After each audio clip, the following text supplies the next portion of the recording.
भगवान वैद्य हैं, चिकित्सक हैं, और चिकित्सक का धर्म है कि देह के, बहुत ध्यान से सुनो, चिकित्सक का धर्म है कि देह के किसी अंग में व्रण हो जाए, रोग हो जाए, फोड़ा हो जाए, फुंसी हो जाए, व्याधि हो जाए, तो उस व्याधि की चिकित्सा वैद्य को करनी चाहिए, चिकित्सक को करनी चाहिए। यदि उस अंग में उत्पन्न रोग की चिकित्सा नहीं की जाएगी, प्रमाद किया जाएगा चिकित्सक के द्वारा, तो हो सकता वह रोग इतना बढ़ जाए कि उस एक अंग में हुआ रोग इतना बढ़ जाए कि उस व्यक्ति को ही नष्ट कर दे, रोगी को ही समाप्त कर दे। कई बार ऐसा भी होता है कि कोई अंग में इतना अधिक रोग होता है कि अब वो ठीक नहीं हो सकता है, तो डॉक्टर उस अंग को ही अलग कर देता, काट देता अंग, क्योंकि उस अंग के काटने से शेष शरीर तो बच जाएगा। यही बात है। विराट पुरुष परमात्मा का स्वरूप यह जगत है। ब्राह्मण उस विराट पुरुष परमात्मा का मुख हैं, क्षत्रिय उस विराट पुरुष परमात्मा की भुजाएं हैं, वैश्य उस विराट पुरुष परमात्मा का उदर जंघा का भाग है, और चतुर्थ वर्ण के हमारे शूद्र वे इस विराट पुरुष परमात्मा के चरण हैं। तो इसलिए भगवान भवरोग वैद्य हैं, और इस संसार में उत्पन्न व्याधि को समाप्त करना, उसकी चिकित्सा करना, ये भगवान का धर्म है। तो इसलिए जिन्हें भगवान ने प्रजा के पालन की, शासन की सेवा सौंपी थी, उन क्षत्रियों में भी जब दोष आ गए, तो उन क्षत्रियों की उस दोष रूपी व्याधि की चिकित्सा के लिए भगवान श्री नारायण ने, श्री हरि ने रेणुका माता के गर्भ से जमदग्नि महर्षि के पुत्र के रूप में, परशुराम जी के रूप में, इसी वैशाख शुक्ल तृतीया को, अक्षय तृतीया को अवतार ग्रहण किया।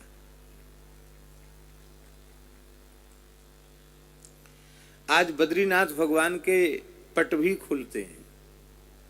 और एक विशेष बात आपको बतावें, नर नारायण भगवान की जयंती भी आज ही है। वैशाख शुक्ल तृतीया को ही नर नारायण भगवान प्रकट हुए। धर्म की पत्नी मूर्ति के गर्भ से नरनारायण भगवान वैशाख शुक्ल तृतीया को, ये तो लोग, बहुत कम लोग जानते हैं। इसलिए आज बद्री नारायण भगवान की जयंती होने के कारण हमारी परंपरा से आज अक्षय तृतीया के दिन बद्रीनाथ भगवान के पट खुलते हैं, और उनका मंगलमय दर्शन सब लोग करके कृतार्थ होते हैं। बोलो बद्री नारायण भगवान की। और बद्री नारायण के इतिहास से ही हमारे वृंदावन बिहारी जी का इतिहास जुड़ा हुआ है।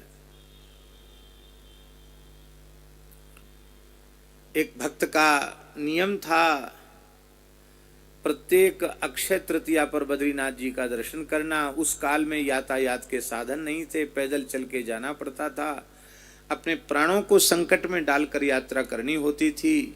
शरीर वृद्ध हो गया, नहीं जा सके, बहुत दुखी हो गए, बहुत व्याकुल हो गए। तो बद्रीनाथ भगवान ने स्वप्न में दर्शन दिया और कहा कि तुम वापस हो जाओ, क्यों अक्षय तृतीया तक यहाँ तक नहीं आ सकते हो, और अब जल्दी वृंदावन पहुंच जाओ, अक्षय तृतीया के एक दिन पूर्व वृंदावन पहुंच जाओ, बिहारी जी का दर्शन करो। जो बद्री का आश्रम में आकर मेरे स्वरूप के दर्शन का जो पुण्य होगा, वही पुण्य वृंदावन में जाकर बिहारी जी के चरण कमलों के दर्शन से प्राप्त हो जाएगा। भक्त ने आकर दर्शन किया तो बिहारी जी ने बद्री नारायण के रूप में उस भक्त को दर्शन देकर के कृतार्थ किया। चरणों में ही बद्री का आश्रम धाम का दर्शन हुआ। तब से हमारे वृंदावन में अक्षय तृतीया को बिहारी जी के चरण दर्शन की बड़ी भीड़ होती है, और बहुत श्रद्धा से लोग बिहारी जी का चरण दर्शन करने आते हैं।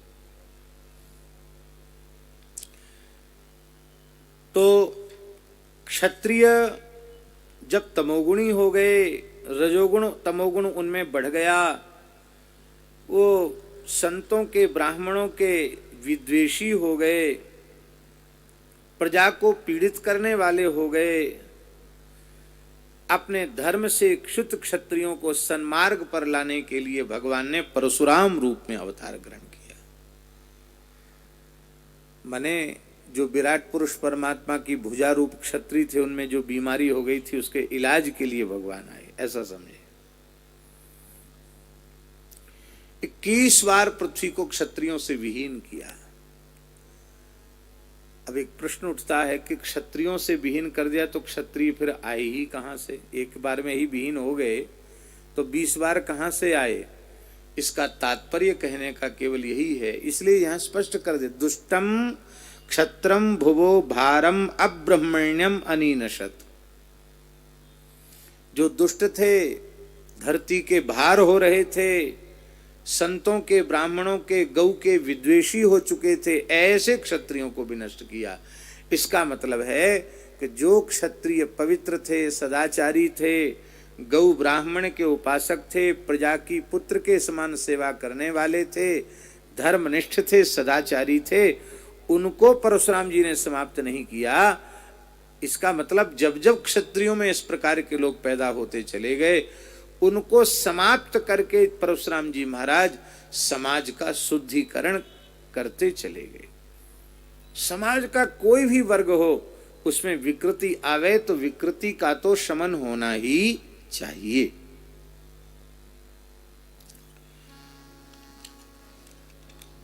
भगवान दत्तात्रेय की कृपा से सहस्राबाहु अर्जुन ने अपरिमित बल प्राप्त किया था, 1000 भुजाएं प्राप्त की थी, तमाम योग की सिद्धियां उसने प्राप्त कर ली थी। और महाराज जी उसके बारे में शुकदेव जी ने यहां तक लिखा है, गृहीतो लीलया स्त्रीणाम समक्षं कृतकिल्बिषः माहिष्मत्याम सन्निरुद्धो मुक्तो योन कपिर यथा। रावण दिग्विजय यात्रा करते हुए महेशमतीपुरी की ओर गया तो वो कहीं भी युद्ध करता था, पहले शंकर जी का अभिषेक करता था। वाल्मीकि रामायण में वर्णन है कि एक रथ में स्वर्ण का शिवलिंग चलता था, रत्न जटित, और उनका वह स्वयं बड़े विधि पूर्वक अभिषेक करता था। अब भगवान शंकर से अनुमति प्राप्त करके तब युद्ध के लिए जाता था। तो शंकर जी के लिए वह अर्चन के लिए नर्मदा के तट पर शंकर जी को विराजमान कर दिया और पूजन की तैयारी थी। हजारों कमल के फूल इकट्ठे किए गए और इधर सहस्राबाहु अर्जुन नर्मदा में अपनी रानियों के साथ जल विहार के लिए आया तो इतना विशाल था है वंशी अर्जुन, सहस्रबाहु अर्जुन, कि महाराज उसने अपनी भुजाओं से नर्मदा जी के जल को रोक दिया, पूरा बांध दिया, ऐसे बैठ गया महाराज धार रोक करके। अब नर्मदा जी का जल रुक गया तो पानी बढ़ने लग गया। पानी बढ़ते बढ़ते जहां रावण ने शिवलिंग रखा था, फूल और चंदन पुष्प आदि की सामग्री, वो सब के सब बह गई नर्मदा जी में। रावण को बड़ा क्रोध हुआ कि समुद्र में तो हिम्मत नहीं है, नर्मदा में हिम्मत कैसे हुई हमको हमारी पूजा में विक्षेप करने की, हम पूजा कर ही नहीं पाए और हमारा सब सामान बह गया। तुरंत उसने कहा पता लगाओ ये पानी कैसे पीछे की ओर बढ़ा। असुरों ने कहा महाराज एक बड़ा विशालकाय व्यक्ति है, उसी ने अपनी भुजाओं से जल को रोक दिया। अरे ये तो वही अर्जुन है जिससे हम लड़ने आए हैं, चलें अभी उसी से युद्ध करते हैं। पहुंच गया क्रोध में भर के। जैसे ही पहुंचा तो सुखदेव जी कहते हैं गृहीतो लीलया स्त्रीणाम समक्षं कृतकिल्बिषः माहिष्मत्याम सन्निरुद्धो मुक्तो येन कपिर यथा। जैसे कोई खेल खेल में मदारी बंदर को, बंदरिया के बच्चे को पकड़ ले, बंदर को पकड़ ले, ऐसे ही बंदर के बच्चे के जैसे दबोच लिया रावण को और ले आया अपने महल में, घुड़साल में बांध दिया रावण को। बोले एक नया जीव लाए हैं, 10 सिर हैं, 20 हाथ हैं, वहीं बांध दिया उसको। और वो छोटे छोटे बच्चे उसके मस्तक पर दीपक रखते थे, दीपक जलाते थे। तब पुलस्त्य जी महाराज आए और पुलस्त्य जी को प्रणाम किया अर्जुन ने, और कहा महाराज कैसे पधारे आप ब्रह्मलोक से। बोले हम अपने पोता को छुड़ाने आए हैं, हमारा पोता रावण है। कहाँ है महाराज? जानता तो सब था लेकिन जानते हुए बन रहा था, कहाँ है महाराज? बोले तुमने घुड़साल में बांध रखा है, सिर पे उसके दीपक रखे जाते हैं। पुलस्त्य जी गए तो रावण बड़ा लज्जित हुआ और कहा इसको छोड़ दो, तब रावण को छोड़ा। इतना बलवान था। उस अर्जुन को उसकी 1000 भुजाओं को गाजर मूली के जैसे काट दिया परशुराम जी ने फरसा से। अपराध क्या था? क्योंकि उसने जमदग्नि महर्षि की होम धेनु काम धेनु गाय को बलपूर्वक ले लिया था, चुरा लिया था। और श्री परशुराम जी गाय को छीन करके लाए थे और उसके दुष्ट पुत्रों ने सोते हुए समाधि में बैठे हुए जमदग्नि का मस्तक काट लिया। और जब मस्तक काट लिया तो माता रोने लगी, रेणुका माता रुदन करने लगी और परशुराम जी को 21 बार छाती पीट पीट करके कहा बेटा परशुराम, बेटा परशुराम। परशुराम जी आए, बोले मेरी माता ने मेरा नाम कितनी बार लिया? बोले 21 बार लिया। बोले इतनी बार पृथ्वी को क्षत्रियों से विहीन कर दूंगा। इतने दुष्ट क्षत्रिय हो गए, ब्राह्मणों की गाय छीन करके ले गए और मेरे निष्पाप पिता का मस्तक काट डाला।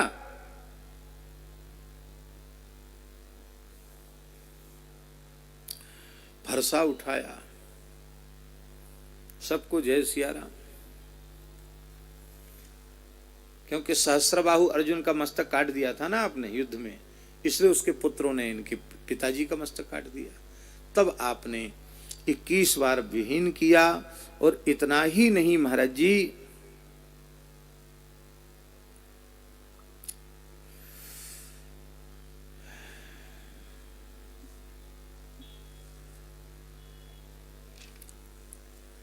सात सरोवर सीमंतक क्षेत्र में रक्त के भर दिए और फिर पुनः आपने तर्पण किया, स्नान किया, यज्ञ किया और कहा कि मैंने यदि अपने जीवन में कभी पाप का आचरण स्वप्न में भी न किया हो, बृहद्व्रत ब्रह्मचर्य व्रत का निष्ठा पूर्वक पालन किया हो, तो मेरी धर्म निष्ठा और मेरे ब्रह्मचर्य से मेरे पूज्य पिताजी पुनः जीवित हो जाएं। कितने समय पहले सिर काटा था, उसके शरीर को सुरक्षित रखा था, ऐसा कहकर जैसे ही मस्तक को धड़ पर रखा जमदग्नि जीवित होकर के बैठ गए। ये है परशुराम जी।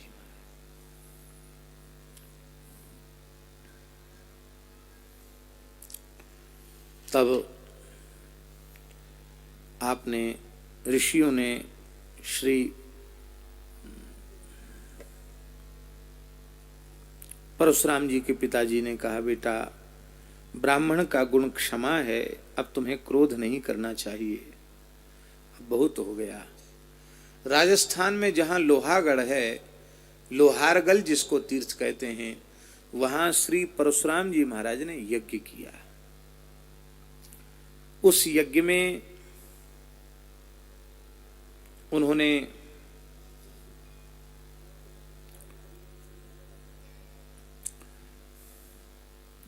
आज हमने चर्चा की भी थी ना, उस यज्ञ में उन्होंने वेदिका का निर्माण किया, सोने की वेदिका।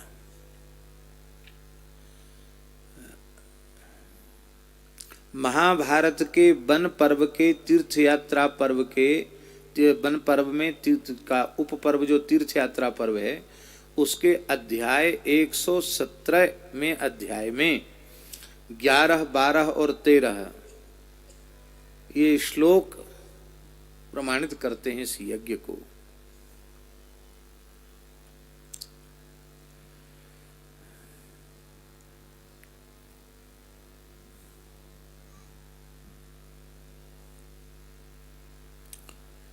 श्री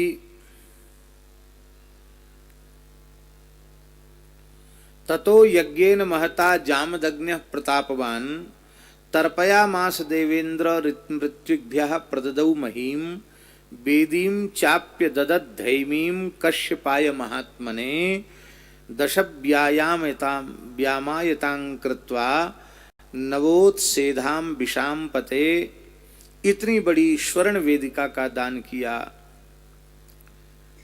40 धनुष, 4 हाथ का एक धनुष माना गया है, तो 40 धनुष का मतलब क्या हुआ? 4 चौको 16, 1600 हाथ लंबी और 1600 हाथ चौड़ी यज्ञशाला थी, पूरी की पूरी सोने की बनी हुई थी, ईंटा वीटा का प्रयोग नहीं था। और ऊंची कितनी थी? बोले 36 हाथ ऊंची थी, 36 व्याम सोने की थी। इतनी बड़ी वेदिका का उन्होंने दान किया। ताम कश्यपस्यानुमते ब्राह्मणाः खंडशस्तदा व्यभजस्ते तदा राजन प्रख्याताः खांडवायनाः, महाभारत में लिखा है। कश्यप जी ने वेदिका को दान में प्राप्त करके ब्राह्मणों को बांट दिया। जिन ब्राह्मणों ने नहीं लिया वे तो अलग रह गए, और कुछ ब्राह्मणों ने उस यज्ञ स्वर्ण वेदिका का दान ले लिया। तो जिन ब्राह्मणों ने खंड खंड करके टुकड़ा टुकड़ा करके वो सोने की यज्ञशाला बांट ली, वे सब खांडवायन विप्र हो गए। महाभारत में ऐसा लिखा है। खांडवायन विप्र, जिनको आजकल खंडेलवाल ब्राह्मण भी लोग कह देते हैं और खांडल विप्र भी कह देते हैं, पर खंडेलवाल ब्राह्मण नहीं कहना चाहिए, क्यों? खंडेलवाल वैश्य होते हैं, ब्राह्मण नहीं होते हैं। खांडल भी नहीं होते हैं, वे खांडवायन होते हैं। तो महाभारत में लिखा है खांडवायन विप्र। आज भी राजस्थान क्षेत्र में खांडवायनों की खूब संख्या है।